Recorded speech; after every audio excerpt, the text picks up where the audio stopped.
அவர் ஆற்றிய பணிகள் என்ன, அவர் குடியரசுத் தலைவராக இருந்து என்னென்ன சாதிச்சாரு, அது போன்ற அனைத்து விதமான நிகழ்வுகளையும் எந்த வித இது இல்லாமல் சத்தியா இதுதான் ஆற்றல். இப்போ எந்த பிராணியுமே கிடையாது. அப்துல் கலாம் அப்படின்னு சொன்னோன்னே அப்படியே கொட்டது பத்தியா ஒரு நல்ல மனிதனை பற்றி நம்ம நிறைய தெரிஞ்சு வச்சிருக்கோம். இதா எது படிக்கல எப்பயுமே தெரியாது, அந்த ஸ்பாட்ல தான் தெரியும். அந்த ஸ்பாட்ல தான் அப்துல் கலாமோட நினைவு தினம் அப்படிங்கிறது அவருடைய நினைவு தினம் நீங்கள் ஞாயிற்றுக்கிழமை வந்துச்சு.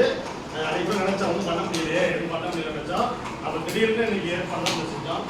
அப்துல் கலாம் நினைவு தினத்தை போற்ற நினைவு இறந்துட்டாரு. அவருடைய நினைவு தினத்தின் மூலம் நம்ம அவருடைய புகழை போற்ற வேண்டும், அவருடைய புகழை போற்ற வேண்டும். அந்த அடிப்படையில் கனவு காணுங்கள், கனவு காணுங்கள். நீங்கள் காண்பது தூக்கத்தில் அல்ல, உங்களை எதெல்லாம் தூங்க விடாமல் செய்வதோ அதுதான் கனவு.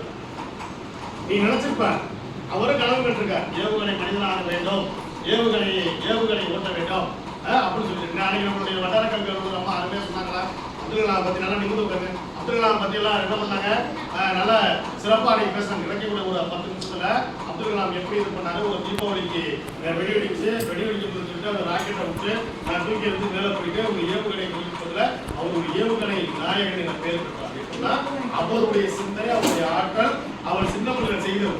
நான் இதுவாக தான் ஆகப் போகிறேன் அப்படின்னு சொல்லிட்டு கனவு காணணும். போய் தூங்கிக்கிட்டு கனவு காணணும். கனவு காணுறது நீங்க தூங்குறது இல்லை. கனவுங்கிறது உங்களை தூங்க விடாமல் தடுப்பது.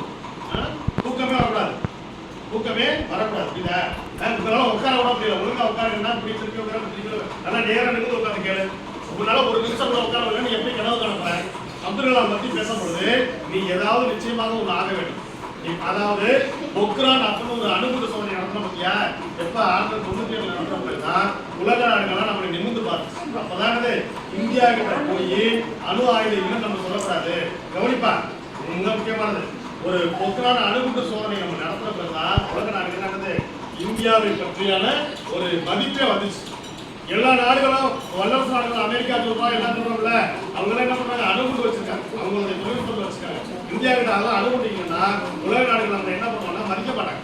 அப்படி இருக்கும் பொழுது ஒரு சாதாரண ஒரு கிராமத்தில் தென்கோடியில், இந்தியாவோட தென்கோடியில் பிறந்த ராமேஸ்வரத்தில் பிறந்த ஒரு அப்துல் கலாம் அவர்கள் ஏவுகணை நாயகன் பெயர்பட்டு அவர் படிச்சு அவர் என்ன பண்ற பொக்ரான் அப்படிங்கிற ஒரு அணு ஆயுத சோதனை நடத்தின பிறகு உலக நாடுகளை நம்ம நிமிர்ந்து பார்க்கிறோம். அதுல இருந்து நம்ம என்ன பண்ண, நீ பாகிஸ்தான் ஆபரேஷன் சித்தூர் ஒரு போர் நடத்தாம நீங்க இருந்து எந்த நாடாக போர் செய்ய தயங்குறாங்களா? ஏன்னா அவனும் வச்சிருக்கான், வெடிகுண்டு வச்சிருக்காங்க அப்படிங்கிற மாதிரி. நம்மள்ட்ட வெடிகுண்டு இல்லைன்னு வச்சுக்கல, நம்ம எல்லாம் உலக நாடுகள்லாம் என்ன பண்ணோம், ஈஸியாக நம்ம என்னது போர் சொன்னா வருவாங்க. ஆனா அதெல்லாம் இல்லாம அதுக்கு அடுத்த ஒரு தனி மனிதன் அப்துல் கலாம். அப்துல் கலாம் நினைவை நம்ம போற்ற வேண்டும் அப்படின்னா நம்ம எத்தனாவது ஜனாதிபதி ஆனாரு? ஜனாதிபதி பற்றி நிறைய சொல்லிட்டாங்க. அவருடைய மாளிகையில, ஜனாதிபதி மாளிகையில அவளை எளிமையா இருந்திருக்காரு, ஜனநாயகத்தை கண்டுபிடிச்சிருக்காரு. அவங்க எது போற மக்கள் யாருக்கும் என்ன பண்ணல, ஒரு அரசு அவங்க ஜனாதிபதி என்பவங்களுக்கு அனைத்து சலுகைகளும் உண்டு. நீங்க எத்தனை பேர் வேணாலும் கூட தங்க வச்சுக்கலாம், எத்தனை பேர் ஜனாதிபதி தங்க வச்சுக்கலாம், அனைத்து சலுகைகள் உண்டு. இருந்தாலும் அதையெல்லாம் என்ன பண்ணல, அவர் பயன்படுத்தவில்லை. இந்த சொந்தக்காரங்க வந்தாலும் பணத்தை கட்டிருக்காங்க. ஏன்னா அவருடைய தேவை எதுக்கும் ஆசைப்படாத மனசு. அந்த மனசை நம்ம ஒவ்வொருவரும் உருவாக்கணும். ஏதாவது ஓசியா கிடைக்குது, நமக்கு மட்டும் இல்லாம இந்த 4 பேர் தருவோம். சில இடத்துல சாப்பாடு போட்டா என்ன பண்ணுவாங்கன்னா, சாப்பாடை பார்க்கும்போது அது சொல்லக்கூடாது. இருந்தாலும் ஏன்னா நமக்கு பின்னாடி ப்ராப்ளம் பத்தி பார்க்க வேண்டாம், நமக்கே 4 டப்பா வேணும் நம்ம அழக்கூடிய இந்த சூழல்ல அப்துல் கலாம் அவருடைய மனசை பாருங்க. கிரைண்டர் சொன்னாங்க இல்லையா, நம்மளாதான் வந்து கிரைண்டர் மாவு அரைச்சு கிரைண்டர் பலசாயிரம் பண்ணி வச்சிருக்கோம். ஆனால் அவர் என்ன பண்ணிருக்காரு, எந்த பொருட்களுக்குமே ஆசைப்படவில்லை. இந்தியாவோட எத்தனை ஜனாதிபதி ஆனாரு? 11வது ஜனாதிபதி. எத்தனை ஜனாதிபதி?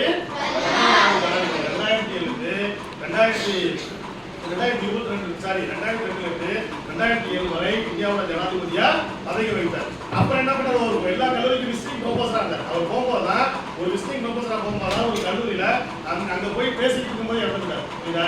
பேசிக்கிட்டு இருக்கும்போது என்ன உலகமே கண்ணீர் அஞ்சல் செலுத்து. உலகமே இன்னைக்கு என்ன மறக்கல. அவருடைய நினைவை போட்டு வரையில ராமேஸ்வரத்துல ஒரு பிரம்மாண்ட நினைவு மண்டபம் கட்டிருக்கு. எல்லாம் போய் பாருங்க, உங்களுடைய வாழ்க்கை வரலாறு படிங்க. அக்னி சிறகுகள் அப்படின்னு ஒரு புத்தகம் இருக்காரு, நிறைய புத்தகம் இருக்காரு. அதுல ஃபேமஸான புத்தகம் அக்னி சிறகுகள். அது அவருடைய சுயசரிதை பற்றியது. அதை வாங்கி படிச்சு பாத்தீங்கன்னா என்ன பண்ணிக்கலாம், நிறைய கத்துக்கலாம். அவர் என்ன பண்ணிருக்காரு, ஊருக்கு வரதுக்கு அவருக்கு காசு இல்லை, அவர் ஒரு புக்கை வச்சிருக்காரு, எலக்ட்ரானிக்ஸ் அந்த புக்கு வச்சிருக்காங்க. புக்கு பார்த்தா அப்பைக்கு 50 ரூபா. இந்த ஃப்ளோர் மார்க்கெட்னு ஒரு கேள்விப்பட்டீங்களா? சென்னையில் இருக்க ஒரு பழைய புத்தகம்லாம் வாங்கிட்டு என்ன பண்ணுவான் கொடுப்பாங்க. அந்த 50 ரூபா காசு அவர்கிட்ட இல்லாமல் என்ன பண்ணியிருக்காரு, அவருடைய புத்தகத்தை கொண்டு கொடுத்துட்டு 50 ரூபா காசு வாங்கிட்டு வந்துட்டு திரும்ப போய் அந்த புத்தகத்தை நம்ம வீட்டுருக்காரு. நம்மளால தான் நம்ம அதனால் உங்களுடைய புத்தகங்களை படிக்கக்கூடிய புத்தகங்களை எல்லாம் பத்திரப்பட்டு வச்சுக்கோங்க. நிச்சயமாக உங்களுடைய போட்டித் தேர்வுகளுக்கு எதிராக போட்டித் நிச்சயமாக அது போகும்.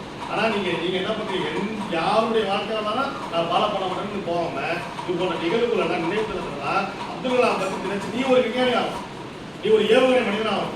ஏன் ஆக முடியாது? அதனால ஆக முடியும். நிச்சயமாக அவங்க கனவு காணுங்க. நீங்க எது வேணாலும் ஆக அப்துல் கலாம் மனிதன் ஆக வேண்டிய அவசியம் இல்லை.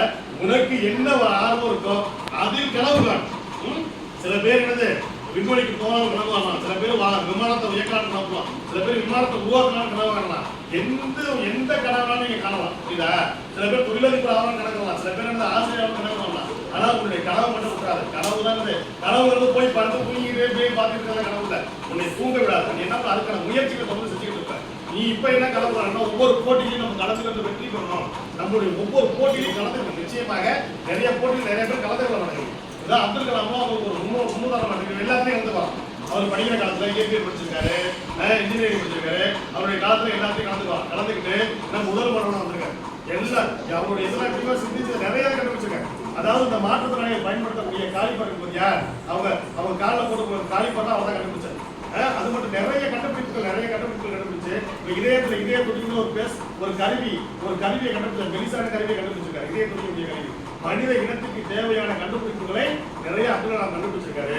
நீங்களும் என்ன பண்ணணும், எதையாவது ஒரு கண்டுபிடிக்க வேண்டும். இந்த உலகத்துல பிறந்தோம் இறந்தோம் அப்படி இல்லாம இன்னைக்கு எத்தனை பேர் இந்த உலகத்துல எத்தனை கோடி பேர் வந்திருக்காங்க, எத்தனை கோடி பேர் இறந்திருக்காங்க. ஆனா நீங்க நம்ம அப்துல் கலாமுடைய நினைவு மட்டும் ஏன் போட்டோம் அப்படின்னா, அவர் ஆற்றிய பணிகள், அவர் ஆற்றிய சமூக பங்களிப்பு, அவர் ஆற்றிய கடமைகள், அவர் ஆற்றிய பல்வேறு வகையான உதவிகள் மக்களுக்கு என்ன பண்ணா நிறைய உதவி இருக்காரு. உதவிகள் எப்படி நம்முடைய கண்டுபிடிப்பு மூலமாக ஏழை எளிய மக்களுக்கு எல்லாம் ஒரு கண்டுபிடிப்புகளை இன்னமும் பயன்படுத்திருக்காரு. எளிமையான முறையில பயன்படுத்திருக்கக்கூடிய கருவியெல்லாம் அவர் கண்டுபிடிச்சிருக்காரு. நிறைய கண்டுபிடிப்பு அவருடைய பிறந்த நினைவு தினம் போட்டவருடைய பிறந்த தினம் அக்டோபர் 11 அந்த தினத்தை மிக சிறப்பாக கடைபிடிப்போம். நினைவு தினத்தை போட்டக்கூடிய நல்ல ஒரு வாய்ப்பு திடீர்னு ஏற்பாடு பண்ணோம். அது மிக சிறப்பாக இருந்துச்சு. அனைவருக்கும் நன்றி.